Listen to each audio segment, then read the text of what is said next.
इय्याका नअबुदु व इय्याका नस्तईन। मैं मुखातब हूँ अपनी कौम से, अपनी आने वाली नस्लों से कि मेरे मुल्क के साथ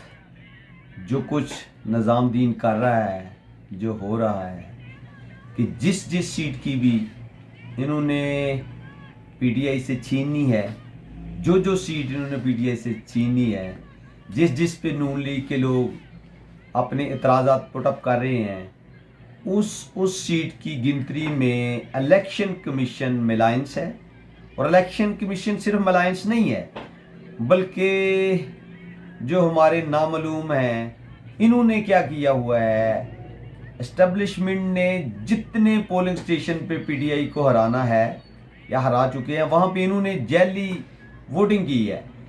जो इलेक्शन इतने दिन इन्होंने रिजल्ट लेट किया है, इलेक्शन कमीशन क्योंकि इनके साथ मिलायंस है, इसलिए इन्होंने टोटल जितने जीते हुए पीटीआई के कैंडिडेट्स हैं, एमपी एमएनए, जिस जिस सीट से इन्होंने अब उनको वहाँ से हराना है, इन्होंने जैली वोट डाल लिए हुए हैं। वहाँ पे उसके जैली डबल वोटिंग कर ली है, डबल स्टैंप कर ली है, सिर्फ इसलिए कि पीटीआई का कोई भी एमएनए एमपीए जो काम का है वो काम ना कर सके और अपोजिशन में भी अपना रोल प्ले ना कर सके। इसलिए जो सीट इन्होंने ले ली है वो सिर्फ इस तरह ली है। अगर पीटीआई को अपनी सीटें बहाल रखनी है तो उनको सिर्फ अकाउंटिंग फॉर्म 45 पे ही करानी होगी कि फॉर्म 45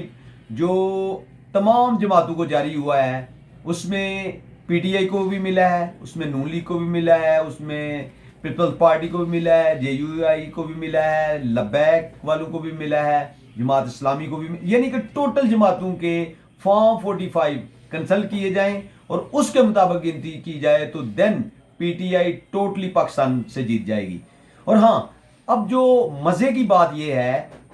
कि जो इन्होंने टोपी ड्रामा कौम के साथ शुरू किया हुआ है वो ये है कि सिर्फ और सिर्फ आईएमएफ से पैसे लेने के लिए हमारी इस्टेब्लिशमेंट ने ये जैली फर्जी दुनिया की आंखों में धूल झोंकने के लिए ये इलेक्शन करवाए थे, ताकि हमें आईएमएफ से पैसे मिल जाएं, ताकि हमारे बेल्जियम और दूसरी तीसरी ऑस्ट्रेलिया ममालिक में हमें और जजीरे मिले। जिस तरह से पहले जो हमारे गद्दार हैं, उन्होंने जो पहले अपने ऑस्ट्रेलिया में, बेल्जियम में, सऊदीया में, दूसरी तीसरी जगह पे जो अपने इन्वेस्टमेंटें की कर रखी हैं, इस तरह से इन्होंने भी करने के लिए ये जैली फर्जी एक पप्पट वजीर आज़म बनाया है। और इसका कोई मकसद नहीं है, क्योंकि इनको भी पता है कि वो सिर्फ बूट पॉलिशिया है, इसके अलावा उसमें कोई विजन नहीं, कोई उसकी मेंटली अप्रोच नहीं, और किसी जगह पे भी वो कंट्राडिक्ट कर ही नहीं सकता। वो मेरा कायद ही था, जिसके बारे में राना सनाउल्लाह खुद कहता है कि 1.5 घंटा मिन्नतें करता रहा वजीर आजम की आर्मी चीफ, तो तब भी नहीं वो माना। उसने कहा कि जितने चोर हैं मैं किसी के साथ हाथ नहीं मिलाऊंगा। ये उसका विजन था, ये उसकी सोच थी, ये उसकी फहम थी। इस वजह से इमरान खान जो मेरी कौम का हीरो है, मेरी कौम की आंख का सितारा है, जो मेरी कौम के माथे का झुम्मर है, इसलिए है कि वो 1.5 घंटा, ये खुद कहते हैं कि 1.5 घंटा आर्मी चीफ उसके तरले डालता रहा, मिन्नतें करता रहा, लेकिन वो नहीं माना। अब बर्मा की तरह इन्होंने एक फर्जी पप्पट वजीर आज़म बैठाया हुआ है और आईएमएफ से पैसे लेने के लिए सिर्फ और सिर्फ ये एक डमी किस्म का वजीर आज़म बैठाया है, ताकि पैसे रिकवर हो सके। जो कौम के नाम का कर्जा आएगा वो बाद में इन्होंने हजम कर लेना है, उसके लिए सब कुछ किया जा रहा है। अदरवाइज मुल्क के साथ किसी की कोई होता है कि वो कह सकता है कि मेरी हमदर्दी है, नेवर एवर। सिर्फ और सिर्फ अपने जाती जायदादें जगीरें बनाने के लिए, जैसे नून लीग और पीपल पार्टी ने सिर्फ अपने केस खत्म करने के लिए ये एस्टेब्लिशमेंट के साथ हाथ मिलाया है,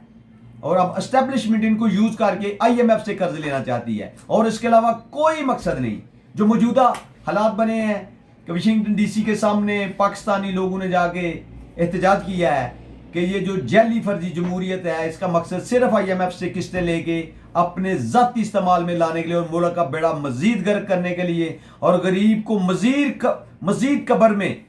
जो गहराई में फेंकने के लिए सब कुछ किया जा रहा है। और लोगों ने वहां पे एहतजाज किया है, जिसका इन्होंने सब ने कहा जी ये मुल्क दुश्मनी है, ये मुल्क के साथ गद्दारी है कि आपको पैसे नहीं मिल रहे इसलिए गद्दारी है, आपके महल नहीं बन रहे इसलिए गद्दारी है। आपने तो पहले भी मुल्क का बेड़ा गर्क करके सिर्फ अपने केसेस खत्म कराने के लिए एस्टैब्लिशमेंट के साथ हाथ मिलाया है। वरना आफरीन है मेरे कायद पे कि मेरे कायद को इन्होंने कुएं में फेंक के एक तरफ कश्ती नून लीग की खड़ी की है, दूसरी तरफ कश्ती पीपल्स पार्टी की खड़ी की है कि मेरा कायद किसी एक कश्ती में सवार हो। लेकिन मैं सल्यूट करता हूं अपने कायद को कि जिसने ना नून लीग की कश्ती में बैठना गवारा किया है, ना पीपल्स पार्टी की कश्ती में गवारा किया है। उसने कहा कि मैं खूह में पड़ा रहूंगा, मैं कुएं में ही गिरा रहूंगा, लेकिन मैं इनके साथ हाथ नहीं मिलाऊंगा। और यही मेरी कौम का एक अज़म था जिसको मेरा कायद लेके बैठा हुआ है। और अब इन अदारों को भी सोचना होगा कि अगर मुल्क को कायम रखना है, अगर मुल्क को आगे लेके जाना है, आने वाली नस्लों के लिए कोई प्रोग्रेस करनी है, तो इन्हें सोचना पड़ेगा। वरना इन चोरों, लटेरों, गद्दारों के साथ मिलकर मुल्क को मजीद बिगाड़ा जा सकता है, बर्बाद किया जा सकता है, तबाह किया जा सकता है। लिहाजा यही एक हल है। पाकिस्तान जिंदाबाद।